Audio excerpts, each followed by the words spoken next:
Yeah, this is Clayton from Mountaineer, and you're listening to the Brutally Delicious podcast.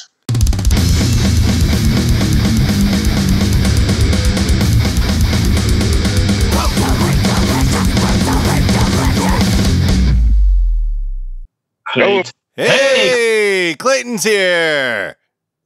What's up, guys? How you Hey, doing? sorry we're late. Chris fucked everything up, so it's his fault. Hey, no worries. Anyway, I'm Bruce. That's my partner, Chris, the guy who's late, as usual. Nice to meet you, man. Yeah, likewise. Sorry, I got stuck in the traffic between the kitchen and the living room. Yeah, you don't have too many excuses these days, right? Yeah. No. Why are you late? Yeah. Well, I was between beers. I don't know. Yeah, he got pulled over drinking and driving between the kitchen and the living room. How you doing, man? You guys doing okay? Yeah, we're doing all right out here, man. It's been on lockdown for a while, but it sounds like things are, well, they've extended the shelter in place in California, but construction is open back up, so some people are getting back to work. Got to keep those people off the fucking beaches out there, though. Yeah, that's Southern California. That's different, man. I'm from Northern California. Gotcha. Southern California, yeah, it's a whole. That's a different world over there. It looks like it. So for those not familiar with Mountaineer, and I do this with many of the bands that we talk to, can you give us a 2-room boardroom pitch? A 2-room boardroom, not a 2-room. Oh my God! You can tell I've been doing this too long today. He's been drinking rum since 9. Can you give us a 2-sentence boardroom pitch about Mountaineer? Sorry. Oh, 2 sentences. Jeez, I don't know. Yeah, I guess Mountaineer is a band from California. That's, geez, I'm not a good sales guy.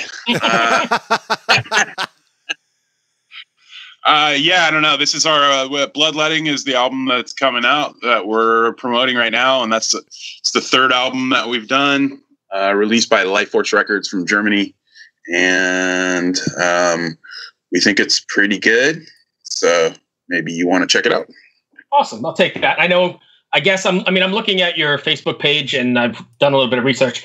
Sludgy, kind of doomy, but not really defined by both of those exclusively, right? There's some more poppy elements in it as well. I think so. Yeah. I think it's, I think it's heavy. I think this new record's heavier than some of the stuff we've done in the past. It's kind of leaned more towards like post-rock, post-metal, but like, it's heavy, but there's a lot of like emotional, like pretty kind of feely stuff. Right.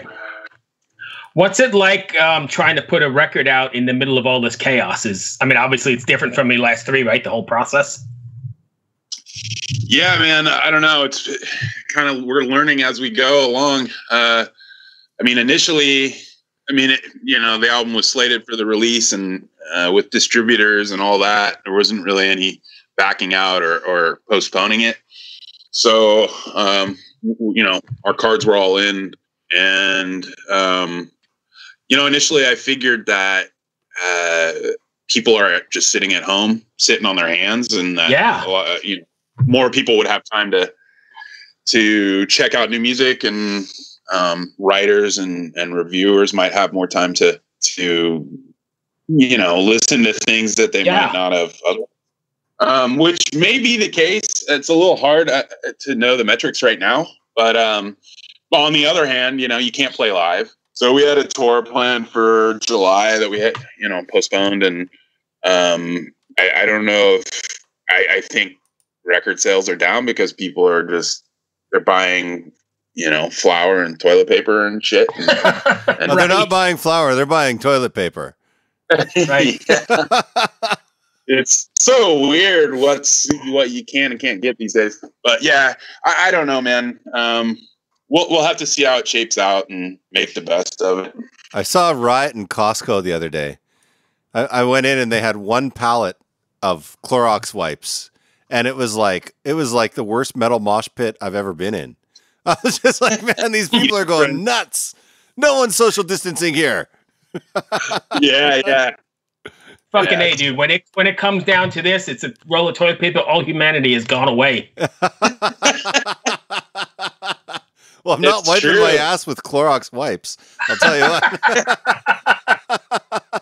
unless you're into bleaching your asshole, if you're into that kind of thing, I guess. I don't know. Maybe I shouldn't say that. We're injecting bleach. Oh, God. Sorry. Sorry, I'm trying to keep it not political. I should not have gone there. Yeah. Hey, I saw most people using corn cobs to wipe their asses. Oh, my God. I'm not sure about that. Clayton, have you listened to this podcast before? Yeah, I did, man. I did a little bit of homework. And you agreed to do it still. That's great. I was hoping we'd talk about food more than music, but I don't know. Judging from the podcast, it seems like it's more music-centric than... we do both. Sometimes we talk about neither. I got a question for you. Oh, God. Hold on. So if a number 2 pencil... Hold on, let me get this totally correct. Just give me a second. We're gonna totally fuck them up. A metal podcast about pencils? Yeah, let's talk about food first. Right?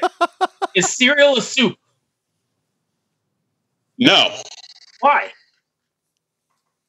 Because soup is hot and cereal is cold. But see, your theory goes right out the window because what about gazpacho or borscht? Okay, yeah. Or ceviche. Is ceviche soup? See? I would say so. So that's one for the host then, right? Ding, ding, ding, ding. Hey, is a hot dog a sandwich? Not if it's in a hot dog bun, but if it's on bread. Well, what's the difference? A little piece that holds the 2 buns together? Would you call that the hymen of the hot dog bun? That's a hymen of the hot dog bun? I don't know. I'm going to go no. I just don't think so. Yeah. All right, so here's my original question. Since we're not talking about music or food or anything. We should be talking about fucking music. Should be. If a number 2 pencil is the most popular pencil in the world, why is it still number 2? Hold on, let me Google it. That's cheap. The rule number 1, no dead air. Oh, wait. This is a podcast, so we can edit it out. Shit. And it's a podcast about absolutely nothing, so we're good. Yeah. All right, one more ridiculous one. Usually I get to these at the end, but we're going to front load this one. Why are there no B batteries? B batteries? Yeah, B as in boy. Why are there no B batteries? Why can't I go to the grocery store and say I need B batteries for my flashlight? That is weird, huh? They skipped right over B. I mean, but we got like AA, AAA, single A, but no B, and then we go straight to C and D. Yeah. Why not E? I don't know. Haven't invented E yet. Oh my God. I'm going to find the person that's inventing the E battery, and I'm investing. There you go. Yeah. You should trademark it. Yeah. I have a feeling there's somewhere in the Bay Area. You got any hookups? Yeah, let me call up Mark Zuckerberg and see what he has to say. I don't think anyone's going to find him. He's feeling sorry for himself in quarantine in his fucking $1 billion mansion. Yeah. Oh, I'm sure. We're lucky Chris doesn't live there. He'd have been really late getting to the podcast. The kitchen to the den would have been a mile. Hey. Okay. So let's go back to Mountaineer. That's kind of a novel idea. That's why we're here. It's kind of interesting. That's why we're here. So what is your writing process like? Are you guys all writing together? Like, well, not now, but usually in a room together, like bouncing things off the old fashioned way? Or are you mostly electronic and taking advantage of that kind of stuff? Well, for the first 2 records, it was mainly myself and our singer writing, and I demo at home. I've got a recording set up in like my spare room. So that's how we did the first couple of records, and then we had friends fill in on drums and other instruments and stuff, but it was mainly me doing like all the guitars and bass. And but for this new record, probably about 1.5 years ago, we were like, shit, man, because it's not sustainable to do that for like playing live, for playing shows. So we met and kind of rounded out our lineup. And we got lucky. We got some good writers in the band now. A guy named Isaac, guitar player, and a guy named Forrest. So now we're up to 3 guitars. We're a 6-piece band, and the new record was written probably half of it was written the way I usually do, which is kind of just demoing it out at home, and then the other half of the record was demoed out by Isaac, and then the songs were kind of loosely structured, but then we got into a room and hammered it out as a group. So it was definitely a lot more of a collaborative effort this time around. Are you guys, when you're writing, are you writing for fans like a takeaway? Is there a message or something you want fans to walk away from after listening to a Mountaineer record, or something to think about? Yeah. Each record has had kind of just like a loose overarching theme that's usually decided on before we start writing. For Bloodletting, it was kind of like it's real, like it's not a concept like an A to B story type of thing, but just more a general, this is the sentiment that we want to write towards. So for Bloodletting, it was like, I don't know, man, it's weird. Facebook is fucking weird.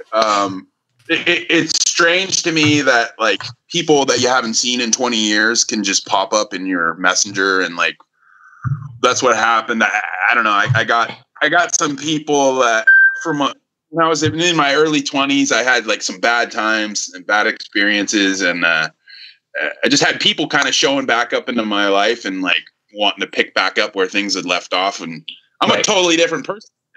I don't relate to who I was then, and I certainly don't really have any desire to rekindle any weird old relationships or friendships and stuff like that. So to me, that was the impetus for the fact that it's okay to say, hey, I don't need this, and kind of it's okay to reinvent yourself, and that's kind of how it started. And then from there, I think everyone kind of brought their own version of that sentiment. And so that's kind of the general, like all the lyrics, and musically we write, this album, all the albums really, we've written to be sort of like a movie soundtrack. So it's got to have flow. The music has to flow like song, but from song to song, the whole album just has to have a good like cinematic flow to it. And so that's how we wrote it. That was sort of the direction that we took with this one. Do you guys write a lot of songs and then have to filter it down to the ones that make the record, or do you just write enough for the record? Yeah, there's a lot of stuff that gets kind of shelved, or just like, nah, that doesn't fit, or that's not right for this. So there is some filtering going on for sure. Okay. Chris? I actually was really enthralled with that, what you were just talking about there, about people showing up on Facebook like from 20 years ago. And they're like, hey, remember that time? And you're like, I really don't want to remember that time. Exactly. Like it's invasive. Yeah. It's like, I've forgotten about that on purpose. And now you're bringing it back up again. It's like, seriously. Yeah. Yeah. Yeah. No, I grew up in like a super redneck part of Canada. And then when I moved to Vancouver, I kind of left that all behind, and it was really good. And then people just show up all the time, and they want you to kind of relive those things. And you're like, well, I don't really want to remember that. It's fucked up. So that's a cool thing to write about, because I think that that's something that a lot of people probably relate to in a big way. Yeah, I would think so, man. Yeah. And again, the album isn't about Facebook or social media. It's definitely like that was kind of like the spark that sort of set the idea on fire. But yeah, I mean, it's an interesting thing, man. It is. And you're making me think, which is a good thing. Do you kind of intend that with your music as well, where you try to start making people think about things, or do you want people to just kind of interpret more?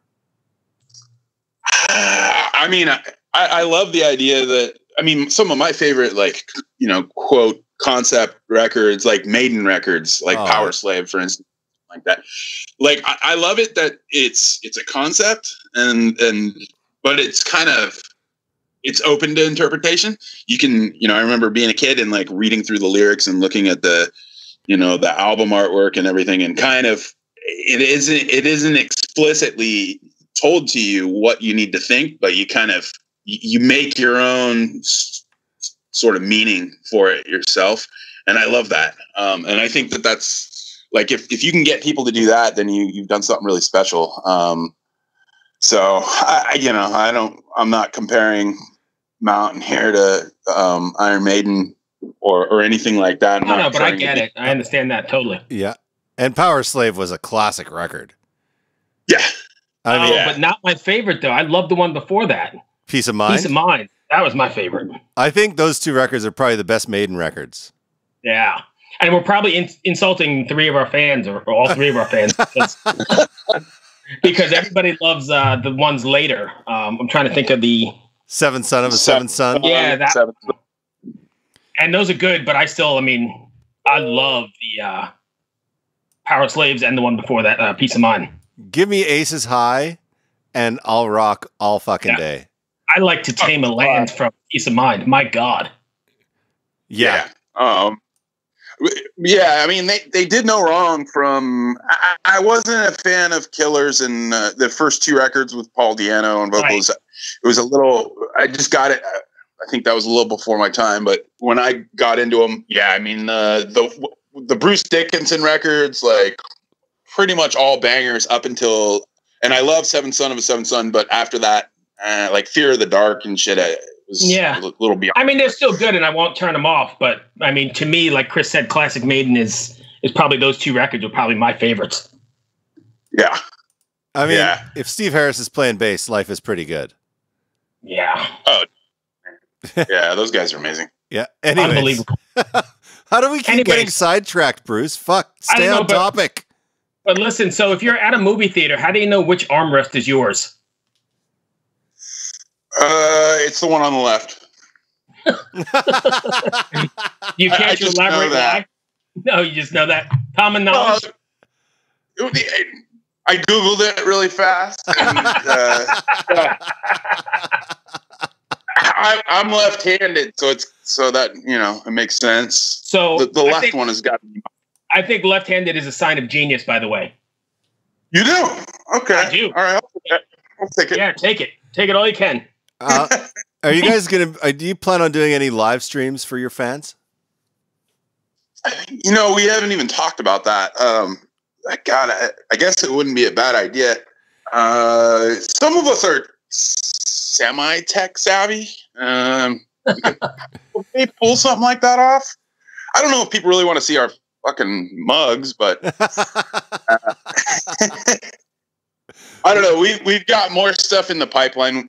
We've got actually a bunch of content for this record the last couple records we did, like, we had a video made per record, and never like one with the band in it. It's usually just like the videos have been kind of abstract and artsy, but we actually got two videos. Like, one is the actual like performance video where we're like faking like we're playing, and then we've got kind of some I think there's like 4 videos, and then our singer put together like a making of documentary. We had like GoPro footage from the recording sessions, and then like he went around and interviewed all the guys and collaborators on the record and put this really amazing, actually like 13-minute little mini documentary thing. So that, I think that's gonna come out like in a press release next week. We've got another video to be released. So we've got content coming out for the record, which I feel good about. Like, we're trying to do as much as we can for this one. But I don't know, like, I don't know. I can't wrap my head around the live stream thing yet.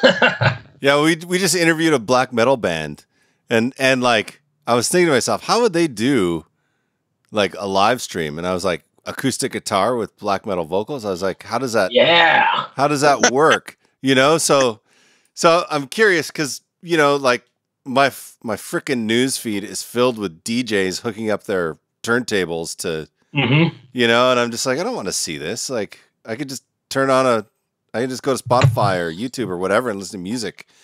I don't need someone to spin it for me on YouTube, on Facebook or whatever. But, you know, there's a lot of bands that are doing like special performances of whatever, you know? So I'm just wondering, because everyone's, like you said, everyone's kind of going through this process and learning as it happens. And I'm just wondering what your thoughts are. Like, how are you going to kind of try to get over this hump of having to stay at home and not tour? Yeah, man, it's weird. You know, we haven't historically been very much of a touring band. My previous bands were pretty heavy into touring, and so I'm not a stranger to it. But it's fucking.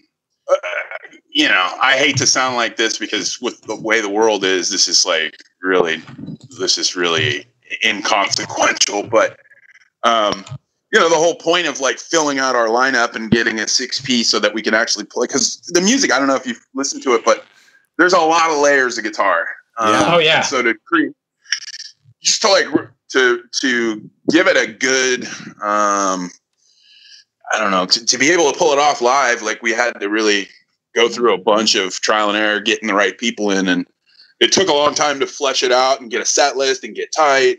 And we were like, you know, we actually put in the effort to book a tour, and then all of a sudden this happens. So it's kind of like, it's disappointing, but I don't know, maybe you're right. I hadn't thought about the whole, like, let's do a live stream thing or whatever. Maybe it's worth looking into.